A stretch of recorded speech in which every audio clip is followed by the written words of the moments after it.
15 साल से बांग्लादेश की सत्ता पर काबिज शेख हसीना ने इस्तीफा दे दिया है। वो एक झटके में देश छोड़कर भारत पहुंच गई। शेख हसीना ने दावा किया है कि इसके पीछे किसी विदेशी ताकत का हाथ है।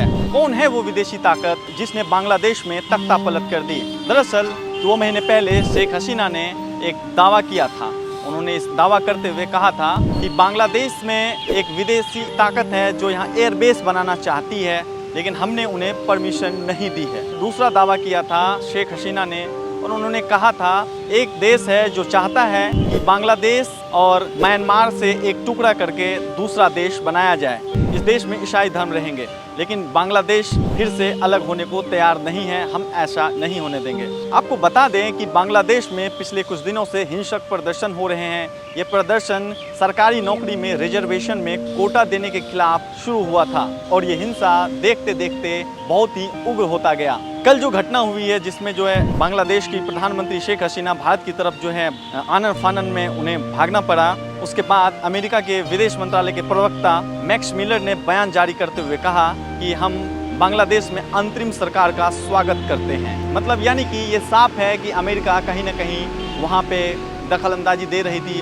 उससे पहले भी अमेरिका का एक बयान आया था, उसमें उन्होंने कहा था कि अमेरिकी राष्ट्रपति ने कहा था कि हम बांग्लादेश में फिर से निष्पक्ष चुनाव कराने की मांग करते हैं और फ्री एंड फेयर इलेक्शन हो। आपको बता दें कि कल बांग्लादेश की पूर्व प्रधानमंत्री शेख हसीना के बेटे का एक बयान आया था। उन्होंने कहा था कि इसके पीछे अमेरिका का हाथ है, और अमेरिका जो वहाँ की जो धुर दक्षिणपंथी पार्टी है बांग्लादेश की, उसको समर्थन कर रही है। अब ये देखना दिलचस्प होगा कि बांग्लादेश में जो राजनीतिक उथल पुथल हुआ है, इसके बाद उसका असर भारत पर क्या पड़ता है। आज प्रधानमंत्री ने एक सर्वदलीय बैठक भी बुलाई थी। इसमें सभी दलों के साथ एक चर्चा हुई, विस्तृत चर्चा हुई। विदेश मंत्रालय और भारत सरकार जो है इस पर कड़ी नजर बनाए हुए है। आपको बता दें कि बांग्लादेश जो है भारत के लिए बहुत ही सामरिक रूप से और हर रूप से जो बहुत ही महत्वपूर्ण रोल रखता है। दक्षिण एशिया में बांग्लादेश भारत की शांति के लिए बहुत बेहद ही जरूरी है। अब देखना दिलचस्प होगा कि आने वाले दिनों में क्या रूप होता है, और बांग्लादेश में क्या किसकी सरकार बनती, या फिर वहाँ से फिर से लोकतांत्रिक सरकार बनती। एक समय में शेख हसीना का नाम लिया जाता था कि उन्होंने लोकतांत्रिक मूल्यों की स्थापना की थी बांग्लादेश में, लेकिन धीरे धीरे जैसे वो सत्ता में लगातार काबिज रही,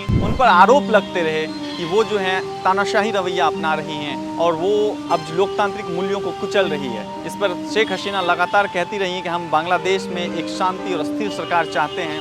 मैं नहीं चाहती हूँ कि बांग्लादेश में कोई हिंसक प्रदर्शन हो। कल उनके बेटे का भी एक बयान आया। उन्होंने उसमें कहा है कि अब उनकी माता जी जो हैं, उनकी जो माँ हैं, अब फिर से बांग्लादेश वापस नहीं जाएंगी। वो अपने बच्चे और परिवार के साथ विदेश में कहीं शिफ्ट होंगी। ये उनके सत्ता का, उनका जो है आखिरी दौर था राजनीति का। अब फिर से बांग्लादेश की राजनीति में उनका कोई योगदान नहीं होगा, ना वो फिर से सत्ता में काबिज होंगी।